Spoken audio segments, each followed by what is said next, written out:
Hi friends, అందరికీ నా హృదయపూర్వక నమస్సుమాంజలు. మీ జీవితం మీ చేతుల్లో పార్ట్ 8 రెండవ భాగం. మనల్ని మనం ప్రేమించుకునే విధానం.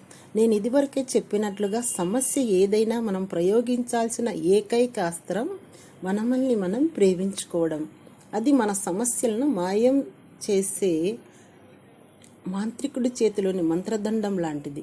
మీ పట్ల మీరు మంచిగా భావించుకుంటున్నప్పుడు జీవితం ఎంత సాఫీగా సాగిపోతుండేదో ఓసారి గుర్తుకు తెచ్చుకోండి.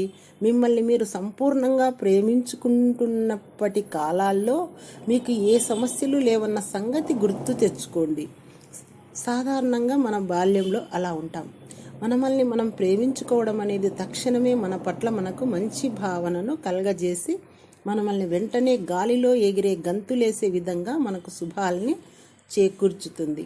మనల్ని మనం ప్రేమించుకోవడం అనేది మన పట్ల మనకు మంచి భావనను కలగజేస్తుంది. మిమ్మల్ని మీరుగా అంగీకరించుకోకపోతే మిమ్మల్ని మీరు మంచిగా ఒప్పుకోకపోతే మిమ్మల్ని మీరు ప్రేమించుకోవడం అసాధ్యమే అవుతుంది. అంటే మీలో మీరు ఎన్నటికీ ఏ విషయానికి తప్పులు ఎంచకూడదు. ఈ విధంగా నేను చెబుతున్నప్పుడు క్రింది విధంగా మీ ఆలోచనలు తలెత్తి ఉంటాయి. అవి మరి నేనెప్పుడు నన్ను తిట్టుకుంటూ గడిపానే, నాలో ఉన్న ఆ విషయాల్ని నేను ఎలా ఒప్పుకునేది? నా తల్లిదండ్రులు, టీచర్లు ఎల్లప్పుడూ నాలో తప్పులు ఎంచుతూనే వచ్చారే, నన్ను నేనెలా ముందుకు నడిపించుకోగలను? నేను అలాంటి పనులు చేయడం తప్పే కదా. అసలు నాలో నేను దోషాలు ఎంచుకోకపోతే నేనెలా మార్పు చెందేది? ఇలా అన్నమాట. మనసుకు సరి అయిన శిక్షణ ఇవ్వండి. పై విధంగా మిమ్మల్ని మీరు నిందించుకోవడం అనేది మనసు చెప్పే పాత సోది లాంటిది. మీరు మార్పు చెందకుండా నిరాకరించేలా మీ మనసు మీరు ఎలా తయారు చేసుకున్నారో చూడండి. ఈ ఆలోచనలన్నింటినీ పక్కకు పెట్టి ఇప్పుడు చేయాల్సిన పనిపైన ధ్యాస పెట్టండి. ముందు మనం ఆచరిస్తున్న మిర్రర్ వర్క్ విషయానికి వద్దాం. అద్దంలో మిమ్మల్ని మీరు చూసుకుంటూ నిన్ను నేను మంచిగా ఒప్పుకుంటున్నాను, నిన్నుగా ప్రేమిస్తున్నాను అని చెప్పుకోండి.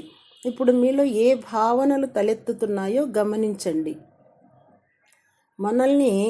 ఇతరుల్ని మన గతాన్ని క్షమించేశాం కాబట్టి ఇలా చెప్పుకోవడం ఇంతకు ముందు కన్నా కాస్త సులభంగా అనిపిస్తోందా?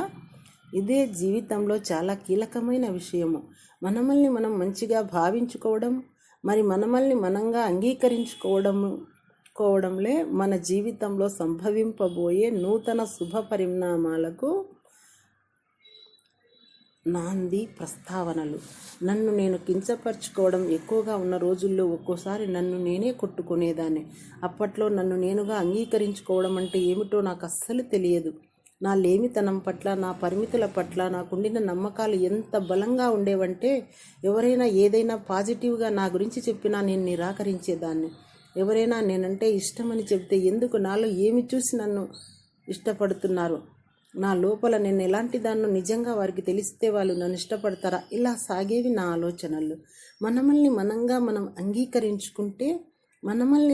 మనం ప్రేమించుకుంటే జీవితంలో అన్నీ అనుకూలిస్తాయని, అన్ని శుభాలే సంభవిస్తాయని నాకప్పట్లో తెలిసేది కాదు.